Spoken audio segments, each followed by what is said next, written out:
Kasi kailangan talaga marinig ng Pilipino ito para hindi ninyo kakalimutan kasi baka akala nyo imbento ito.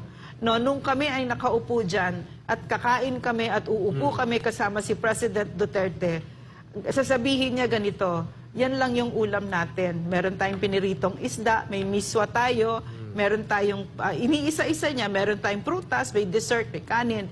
Okay naman yan. No? Kasi hindi natin pera yan. Pera ng taong bayan. Pwede nga sabay-sabay na kami, pera ng taong bayan yan. Every day that we ate with him like that, it was really like that. He really lived it. It was so quiet.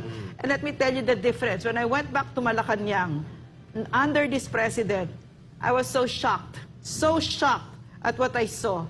There was a buffet spread with steak and lobsters in the middle of the day. And I heard that this is an everyday thing. People's money. So this is what we mean, no? Kailangan hindi tayo